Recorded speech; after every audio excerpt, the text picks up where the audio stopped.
And welcome into the Dynasty 365 podcast, the Dynasty Fantasy Football podcast for fantasyandframes.com.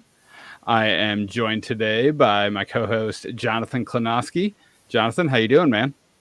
I'm doing well. Yeah, not too bad. Packers actually won a game for once, so that was nice. I've got the rest of the week off work, so that's great as well. We're chatting QB contract, so yeah, it's all good. Yeah. Although I have to say, I did realize that I am a little bit suspicious that you have invited me on this week, given that you just beat me in the Fantasy and Frame Staff League. I realized just before I got on, I was like, this is actually a little bit suspicious. A little bit. If I weren't 2-8 in that league, I'd be talking a little bit more smack, but I don't have any legs to stand on there. To be fair, I will give you some, a little bit of, respect, given that your team has been absolutely decimated by injuries to the point that you changed your team name to IR. Yeah, it's a lot of fun. But I also drafted pretty poorly. You know, when you take J.K. Dobbins in the third round, you're in a little bit of trouble. So yeah, we're for people that have already listened, Jorge Edwards he's the big boss man over at fantasyandframes.com. He is very involved in a lot of things. So he's taken a step back from co-hosting this podcast with me so he can focus on all of the behind the scenes work. He can focus on the Fourth and Frames podcast. He can focus on writing articles. He can focus on basically just doing everything for all of us. So I am going to do my best to get Jonathan and Bill Mustafa on this podcast every week. We got to work out a time that'll work because they are 6 hours ahead of me. So it's a little difficult. Yeah, that's the awkward bit here, isn't it? Yeah, but it was able to work out this week. We're a little early. It's not the usual Wednesday night with Fantasy and Frames, but I'm plenty happy to do it a little early and get this thing out as a podcast and have it available for people to watch on YouTube. So, as Jonathan mentioned, we are chatting about quarterbacks and mainly the quarterback carousel that we see every year in the NFL. So what is the quarterback carousel? Why is it important for your fantasy football team? It's important largely to superflex leagues, maybe one QB leagues, but these are quarterbacks that you can try to get ahead of time before their value goes up and they get starting jobs and they're in the position to actually produce for your fantasy team, where you can get that QB3 or maybe even your QB2 if you really need it, that's going to plug into your super flex spot every week. So you're not hurting every week and trying to start some RB3 in your super flex spot. So there's a lot of movement every year. Last year, it felt like there was a little bit more teams locked down and they actually had a plan. This year, man, both Jonathan and I went through it. There is not a lot of concrete things. So, Jonathan, would you mind kind of just running us through the teams that probably aren't going to change? Yeah, I mean, it's when I was sort of preparing for this, we both kind of independently did a similar thing where we were kind of looking at teams where, there was either a possibility of them moving or it was kind of likely that there would be a new quarterback this year. And there are a lot more teams than we first thought where it's going to be like, oh, actually, they're going to have a new starting quarterback next year. Yeah. So I can see that you've noted down 13 teams that likely aren't going to move. So Bills, Chiefs, Chargers, Bengals, Ravens, Jags, Browns, Dolphins, Eagles, Cowboys, Cardinals, Rams, Vikings. Don't think there's much to discuss there, but it's a lot fewer than you would think for the most important position in the sport. Absolutely. And then you got 5 more that, the first 13 were kind of rock solid situations. Like they have a good player, they're under contract, that's not changing. Then you got 5 more that, it seems like they're not going to change. It's likely that they're not, or they can't because of contract situation. But you're looking at the Packers, the Lions, the Bears, Broncos, and Steelers. So that leaves us 18 teams that are either uncertain or could potentially change, or they might have a different starting quarterback than they do now, or they flat out don't have a quarterback under contract for 2023. So the teams, I've kind of broken them down into different categories. Teams with uncertain or potentially changing quarterback situations. Raiders, we'll get to that. We'll kind of cover Derek Carr here. Jets, Patriots, Titans, Texans, 49ers.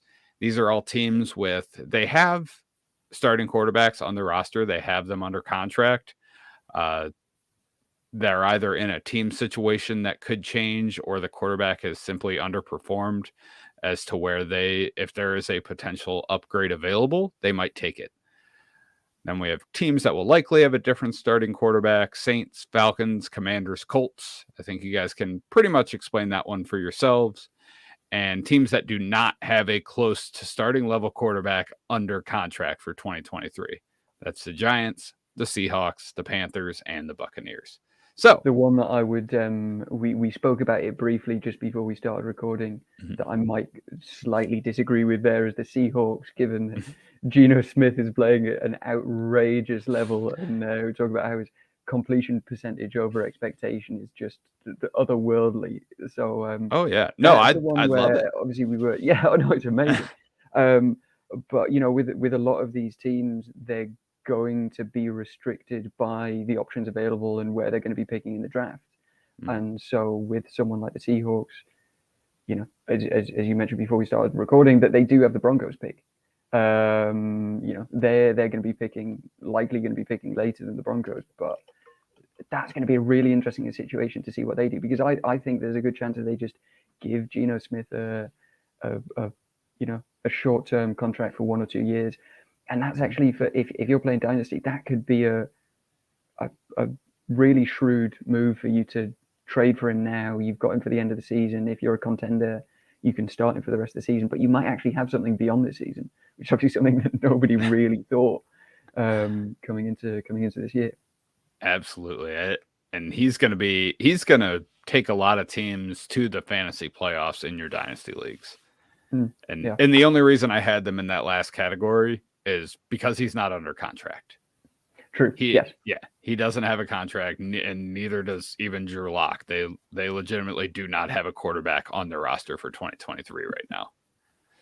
So instead of going down we listed a bunch of people. We listed probably 25 players here. Rather than going into every single one of them and just mentioning them, we're going to go through a handful of them in a little bit more detail. So I think we have to start with you, Jonathan, and the Green Bay Packers with the Aaron Rodgers situation. Where do we start? I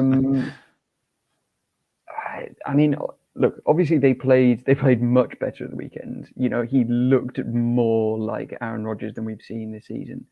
But they have lost so many games that they shouldn't have already this season that they will likely miss the playoffs. They're probably too far behind at this stage. And beyond that, we know that the relationship between Rodgers and LaFleur seems to be a little bit fractured, at least more so than it has been in the last 2 years. And so I think there's a very, very real possibility that both decide just to go different ways. Whether that's, for the hope of the Packers cap, I hope it's not a retirement. But I think there is a very good possibility. I think there is a good possibility that he does look for a trade if that relationship does sour further and they do miss the playoffs. And he is a back-to-back MVP. There will not be a shortage of teams willing to offer good draft capital to get someone like Aaron Rodgers. Would you pay the Matt Stafford price if you were a contending team for Aaron Rodgers? Sorry, do you mean real NFL trade? Yes, real NFL trade. Like, is that what he's going to fetch? Will that be enough? What was that, like 3 firsts. I think Stafford was 2 firsts. 2. I see the thing to me is age and whether you can, as a team, guarantee that he's going to be there for longer than 1 year. Mm-hmm. So that's the question there. I think 2 firsts is probably what the Packers would be trying for. I think it might end up being a little bit less just because of the age, but because I think he'd be 40 next season. But it does then bring up the really interesting question of what on earth do the Packers do then? They've got another quarterback on the roster in Jordan Love. And there are actually 2 possibilities here that Rodgers gets traded, but there is a possibility, and then Jordan Love steps up and is the quarterback there. But there is also the possibility that Jordan Love gets traded. He's going to be a very, very cheap quarterback next season. It's after next season that his contract would step up. Yes. But if you're someone like the Saints and you are really hamstrung and really need a starting quarterback, no one really knows how good Jordan Love is. No one knows what his development has been like. No one's seen him kind of play more than one game at a time. Mm-hmm. And there were, some of his teammates came out last week and said that he was a sort of starting caliber quarterback. Now, is that them just sort of, bigging him up in the press just because? Yes, digging Aaron Rodgers because he's being a prick. Quite possibly, yes. But there is also the possibility, as I said, we don't know how good he is. And if you look at his Dynasty value on Keep Trade Cuts, Jordan Love's value is around a late 23 third. And you don't need to believe in Jordan Love to kind of take him on and believe he's going to be the next great quarterback in Green Bay. If it's a late 2023 third, I mean, why not? It's nothing. Yeah, exactly. That's my thoughts is why not? Because if he becomes a starting quarterback, his value jumps immediately. And if you don't believe in him, just trade him and you've made a profit immediately. Mm-hmm. So he's a really interesting buy to me at the moment, just given how much uncertainty there is around that team. And but yeah, I mean, what are your thoughts about Rodgers? Do you think he goes next season? So, all right, logistics of it real quick. If he were to be traded, they would likely designate it a post-June 1 move, which means that they would only take about $16 million in dead cap in 2023 and $25 million in dead cap in 2024, which isn't great, but it's a lot better than the cap hit than he would have if he were there. That said, if I were to assign a percentage chance to is Aaron Rodgers the Green Bay Packers starting quarterback in 2023, I'm going like 90%. Is that too high? That high? I mean, if anyone heard me on the live stream on Sunday, they will have known how pessimistic I was about that Packers game. And I think a lot depends on how they play the next few weeks. If they play anything like that Cowboys game, I think he stays because I think he's playing at a good enough level to show himself and show the team, you know what, we messed up in the first few weeks. We can actually go again. But if he plays and the team plays like they did against the Lions, then I think that 90% is much lower. Absolutely. And all right, let's put a bow on the Aaron Rodgers discussion with, if you are a contending team, or let's say you're not a contending team and you have Aaron Rodgers, which is a very likely possibility that Aaron Rodgers has not led you to a playoff run. What would it take for you to sell him right now? Would it be a second? Would it be a late first? I don't think you can get a late first for him. I don't know. I think given how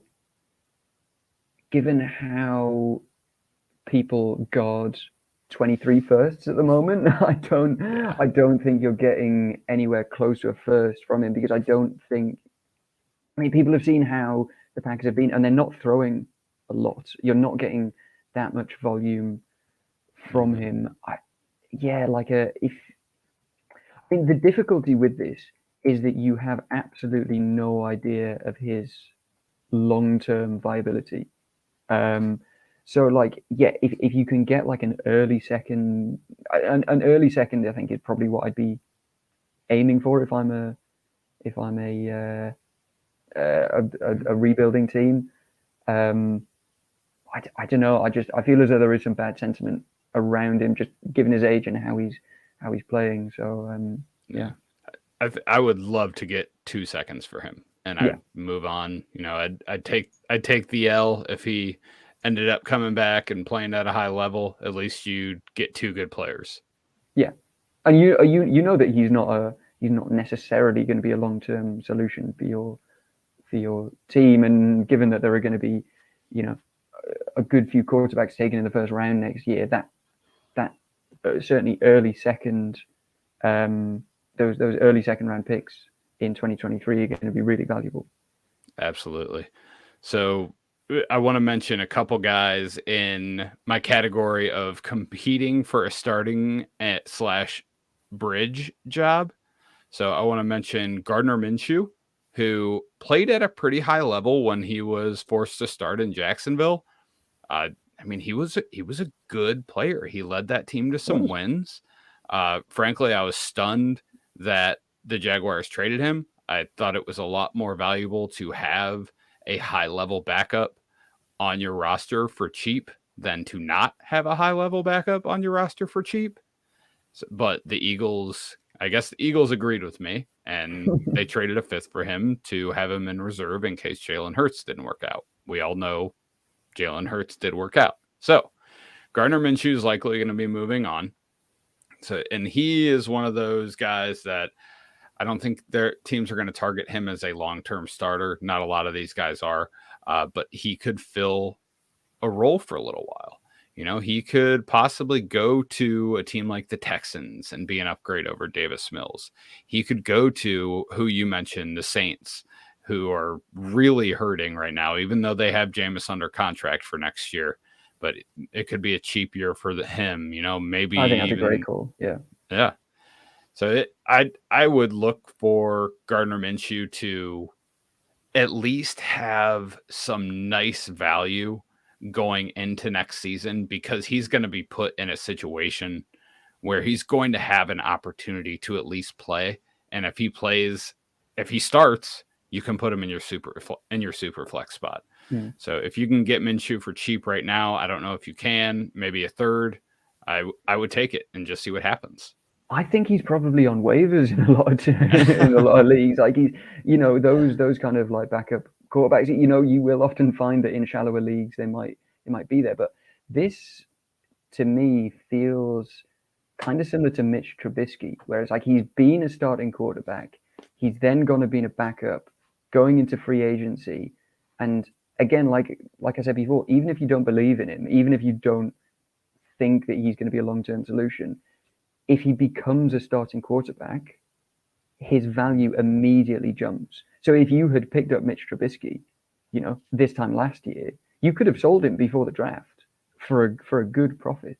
Yeah. And I know that was someone that Bill Mustafa had written about as someone to pick up was Mitch Trubisky, and I remember reading it thinking, this is mad. And then, sure enough, he was. I know it didn't turn out, but there was that opportunity before the draft for you to sell Mitch Trubisky for a profit. Mm-hmm. So yeah, no, I really like this call.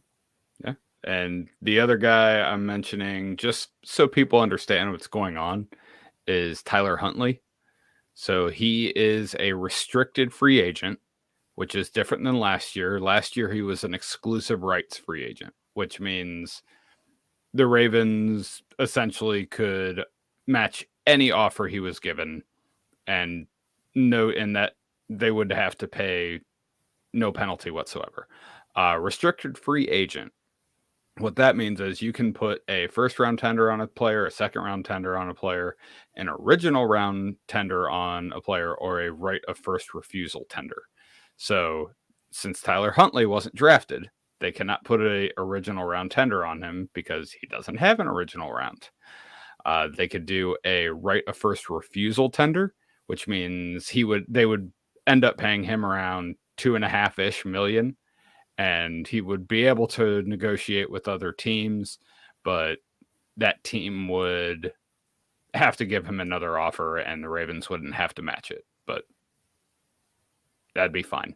So second round tender, they'd end up paying him around $3.5 to $4 million, but a team that tries to sign him away would have to give the Ravens a second round pick.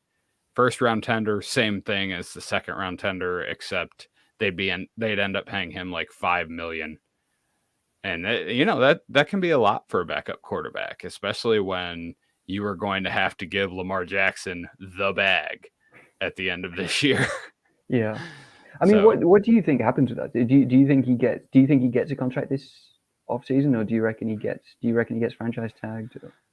I think it feels like it's heading toward a franchise tag, because I don't think Lamar is going to come off of the fully guaranteed deal. No. And it seems like he's willing to bet on himself like Dak and like Kirk Cousins did. Yeah. And if they get to that point, they're going to be looking at a $60 million a year deal for Lamar Jackson, fully guaranteed. So, maybe they need to just give in. But yeah, I think Lamar is heading toward a franchise tag unless the Ravens relent. Yeah, true. I mean, like, with the deal that the Browns did, it's now just kind of it's just kind of destroyed all negotiations of every other quarterback. Absolutely. So I want you to give us a little preview into Jimmy Garoppolo and his situation, and what could that look like next year for him? Yeah, so Jimmy G, obviously there was a lot of talk of him being traded in the offseason, with Trey Lance being named the starter, restructured his contract. So I'm not sure what his contract was before, but anyway, he's going to be a free agent coming up this offseason. Yes. And I think of all of the players that are likely to hit free agency, I think he's probably the best quarterback of those. And I think he's the sort of definition of a bridge starter where, no, he's not that exciting. He's not going to win you many games by himself, but I think he has a starting job next year, because he's playing fine this year. But the reason why I kind of wanted to talk about him is because he's a good buy right now. If you're a contender and you have two starting quarterbacks, and I've got a league like this where I've got two starting quarterbacks. I've got Justin Herbert and I've got Justin Fields, but I don't have a third. And so going into the playoffs, I'm thinking, what if one of those guys goes down? And Jimmy G is a good, cheap option for you. You can probably get him for like a late second, probably. Yeah. I just got a 24 first for him, which was kind of hilarious. I probably wouldn't pay that, but it's but we were saying just before we came on, he's rarely going to get you over 20 points, but he will likely get you 15 points most weeks. Mm-hmm. And as you said before, it saves you from putting in a lower end wide receiver or a lower end running back. So I think he's a good buy now for contenders, but will likely still be a starting quarterback next year as well. You actually have some longevity with that deal. Absolutely. I mean, in terms of teams that he could potentially go to, I mean, I'm not sure. I mean, the Jets, could he go back? Could he go and work with Salah again? Yeah, it's possible. The one I did realize, I made a note of this, the Buccaneers. If Tom Brady retires, I think Jimmy G is a it's a good enough player just to kind of step in there, and it's it's always going to be a step down from Tom Brady if he does retire. Yes. But yeah, I think he's serviceable enough. So I think he gives you some value this year, but I think he also gives you value next year as well. I love Jimmy G to the Bucs. So real quick, we've got a question not quarterback related. Hey, do you think David Montgomery is moving to a bell cow sort of role with Herbert going on IR? And at this point, do you think Herbert comes back at all this season? So I still need to dig into the Herbert news more. I know he just got put on IR, which means he's out at least the next 4 weeks. And that's going to put him out almost through the fantasy playoffs. I mean, at least through the first week of the fantasy playoffs. So Herbert very likely could be a cut, but we need to figure out exactly what's going on with his injury. David Montgomery, I mean, I don't know what a bell cow role looks like when you have Justin Fields running the ball 16 to 18 times a game, but I think David Montgomery absolutely gains value here. Do you think there's any way anyone else is jumping in? No, I mean, they will obviously bring someone else in just to have someone else there, but Montgomery's ceiling is going to be capped by the fact that Fields is running for like what did he get this week? It was over 100 again, and it was 170 last week. I mean, they're not going to slow that down. That's what they want Fields to do. So yeah, Montgomery obviously gets a bump, but it's not like he's going into like the upper echelon. I mean, he'll see plenty of work, but Fields is still, to me, going to be the main rusher there. Yeah, David. So when I did my rankings, I would essentially have Khalil Herbert at like 26 and David Montgomery at like 28. I think David Montgomery is just going to be like my running back 19 or 20 every week going forward. Yeah, and that's about it. And DJ Duvernay also said, I know they've got this one Ebner guy that looked good. That about describes their situation. That one Ebner guy. So it's going to be all David Montgomery. So I want to run through 2 more quarterbacks real quick. So let's go quickly through them. I'm going to mention Ryan Tannehill. They've brought in Malik Willis a couple times to start in Tennessee. That was due to injury. He's not looked great. So you never know what they could do. If they have an opportunity to get another quarterback, there's a potential that Tannehill could be gone. I mean, 2023 is his last year. The Titans will not be extending him. They're going to find something else. Next year, he has a $36.6 million cap hit. If they were to trade him, they would save almost $18 million against the cap. So that would be, I mean, it's not a lot because they'd still have $19 million worth of dead cap, but it's a good amount of money. That's some good players that you can afford with $18 million. So teams that he could potentially go to, like I've been envisioning for 2 months, Ryan Tannehill starting for the New York Jets next year, because I just don't believe in Zach Wilson. And I don't think he's played well at all this year, unless he has some big turnaround to finish this year. I think the Jets will be looking to upgrade. And they should have cap room, shouldn't they? I mean, they've still got a good amount of cap room to take him on.